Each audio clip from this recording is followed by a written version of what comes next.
Alright guys, so today we are going to be testing out Dag Doll here. So obviously we are over here in JP side because I am not going to be pulling on a global obviously. So what we are going to be doing, we are going to simulate how this unit can kind of perform in like a arena setting. So I did actually modify the setting to have it same as global, a level 127, custom level 12 and all that good stuff. The only exception is I am going to be using modules currently global does not have access to, so that's the only difference. But other than that, everything else is pretty much the same. Oh, here's going to be a bonus. We have a Zeta, double Zeta GR.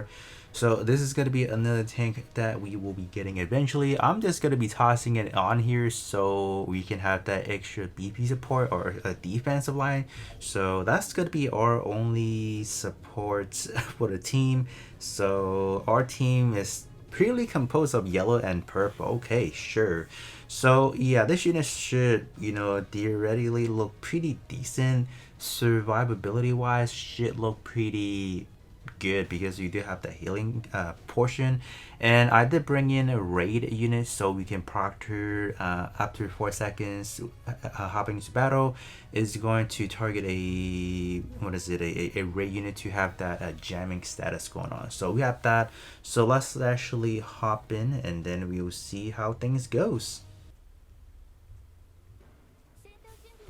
All right, so let's see what we have right here. So we do have one raid unit from the enemy team, that is the Hakashiki. So in theory, after 4 seconds have elapsed into the battle, Hakashiki should have received the jamming status. So the jamming status, I feel like in arena is not going to be a problematic thing because simply speaking, the jamming status is going to have a chance to inflict or the enemy is going to inflict with a 1 damage dealing to yourself. So I have run multiple co-op testing, and as far as what I can tell, it's not always going to be 1 or it's never going to be 1. It's always just going to be a really low damage amount that the enemy is going to be dealing to you, and that's kind of it. It's never going to be 1. I feel like for global it's a 1 right now because we're not really high in level, so I guess that does kind of make a difference in a way. But let's just gonna have it. I'm gonna have it as this setup, and then I think we should be fine. So let's kind of see. I would say because we do have a lot of clustery, effects going on, so we cannot really see the jamming status being applied. But when I have it in a reverse row where I have the Dag Doll on the enemy team and then I have a raid unit, within the 4 second mark, Dag Doll would apply the jamming status, so that does actually work. So when we do hop into like a quick co-op, you guys can definitely see how that looks like when we start dealing damage to the enemy, so you guys will see how that works. As far as the battle report, this is what we are looking at. So it just seems to me that the funnel is actually, the hit rate is actually pretty slow. You guys can see within the 19-second mark, we barely activate any of the dirt weapon, meaning the funnel. So it looks like the main, the main weapon is gonna be the one that's more effective on this specific scenario. So we have that. So I'm gonna hop into a quick co-op to show you guys how the jamming status looks like, and then we will probably hop into like a full team to kind of buff up, Dag Doll to see, all right, what, like, how we doing right now in the global environment, so you can kind of get a feel of like, all right, how impressive this unit can be. All right, I think we can definitely solo the Banshee without any problem, and given the fact that we do have the healing factor going on, so I mean this is just a breeze for sure. All right, let's kind of see what's going on. So yeah, we have the jamming status already, so it's just gonna have like kind of like a radio wave, and then it just have the jamming on top right there. So that is essentially how it looks like. And I think right now for global environment, having a unit like this is actually really powerful because of what this unit is able to provide. These, survivability, the damage portion wise, I think it's actually pretty good. So if we switch over here, it's over 100k, so custom level 19 for this unit, and then we are using the race specific module, which actually give us up to 6 stacks of beam damage because we do have 2 of the same module. So I mean that's kind of why this unit is dealing a lot of damage right now. And then we do have the constant dealing damage. So we are always getting that 111% damage increase. So it's pretty good. It's only whenever we are dealing damage and then it stays for like a good 2 seconds. But I mean, whenever we are dealing damage, that damage is always there. So yep, there you guys have it. So definitely pretty powerful, and you know, we didn't really take any damage, so that was pretty good overall. So we are going to be taking a look at the co-op. So for co-op wise, we are going to be facing against the Xeon, so that should be fine. We brought to support, we have Easy 8, and then we have one of the Engage 0 that actually buffs for new type, and then we have the EXQ effects as well. So as far as my lineup, I went for a more recently released unit for Global. It's not really like really recent, but it's something that Global has already gotten, so I guess at that point you guys can kind of get a baseline of how most of these units can perform as well, if you will. So we have that, so let's kind of get started. So primarily speaking, we are going to be focusing our attention on Dag Doll, obviously. So you guys can see Xeon is having that that jamming status, obviously, so we do have that.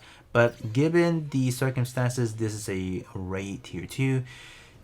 You definitely won't see a lot of let's say reduced damage per se. So after we finish with this match, you guys can definitely see the battle report, and Xeon, you know, here and there is gonna reduce a lot of damage that is dealing to us, but it's not gonna be a lot. But I think given how this unit is, we do have that constant healing, so that's always a good thing to have for sure. But so far, how are we doing? Oh wow, double Zeta being a bombardment unit is just top the line right now, so that's actually pretty good. And as far as you guys can say, the damage wise is neck and neck between some of the other recently released unit as well, so that is also kind of like a good baseline for you guys to kind of see it there, so pretty nice. Here's the battle report, so nothing out of the ordinary, so double Zeta is pretty good right there. And we have the J low and co version, we have Quibbly Mark II, and we have Dag Doll coming in last third there. So I don't know what to tell you guys. Like it's like I would say it should be a little bit more impressive than that, but I mean, I guess it's due to the pilot as well, because the pilot on skill 1 there are time limits on them, so that's why it's not really as effective than the other pilot. So you are losing out a lot of buffs for sure. Alright, so you kind of have to keep that in mind. But the other thing we want to take a look at is the damage dealt by Xeon. I want to see if I can kind of spot check how that works out. Alright, so these should be the ones. So 6k, that got reduced for a little bit. 2k right there. Okay, that one got blocked. Okay, there's the one right there. So this one got reduced by a lot. So I think this is the one where we have the jamming going on, so it got reduced. So let me see if we can find more. This one is just a block. Okay, this one is pretty low. 5k right there. K through K. So yeah, but you guys can see it's never just going to be a 1. It's always going to be just a really low amount. So the jamming status overall is not really like a big new effects that's, you know, got to be game changing in a way. It's just something cool to have. And then yeah, I guess we can kind of do one more co-op and then we'll see how that turns out. Alright, our last testing is going to be against the Psychic Zaku. So I actually took out Double Zeta because I feel like Double Zeta is just showing off way too much. So I kind of downgrade a little bit, one for the double or just the Zeta with the high Mega Launcher. So yeah, that should work. I would definitely say Dag Doll is not too terrible. I think it's just in line with some of the other releases as well. So it's not really going to be anything too groundbreaking, anything going to be meta changing. I think it's just it's just definitely introducing some pretty cool gimmicks into what we already have. So it's definitely pretty. I'm definitely down for some new nuance in a way. So that's pretty good. So in this one, it's definitely doing pretty nice because we do have that type advantage going on. So it's definitely pretty good. I think for this unit, it's gonna definitely fall off a little bit moving into the future, but I think if you talk about like for longevity wise right now for the global or the JP timeline, I think it's actually pretty good to have this unit because of the fact that this unit is going to pair out really nicely with the purple unicorn perfectibility NTD, because that purple perfectibility NTD needs another unit that can inflict jamming status so you can deal more damage. So this one is actually a very good budget unit to have to apply that jamming status. So that's why in terms of right now for JP, this is actually a pretty popular unit to use that I will use to have that jamming status going on. But I think for a budget, a pretty budget unit to use is definitely pretty good. But I don't know if there's any other besides the other green perfectibility that has the jamming status. I don't know on top of my head right now is there any other that people are recommending. But this one is definitely a solid option to fill in the gap to make the NTD perfectibility to do more damage. But otherwise, you guys can definitely wait until later on to have a chance to put this unit if you guys don't want to rush things to just have this unit per se. But I definitely say wait until next week to see what our limited unit is, and then the off chance this unit would be maybe really powerful in the client battle. It's always this, because like they release unit that probably coincide with the client battle. That's why you kind of want to have everything, right? But we'll definitely have to wait and see. So definitely wait until next Monday night info to see what we have. But you guys can see this unit is definitely not that bad. So if you guys do want to pull, be my guest pull for it. But at least wait until next week to see what else we're getting. But other than that, that is going to be pretty much it for me. And I'll be catching you guys all on the next one.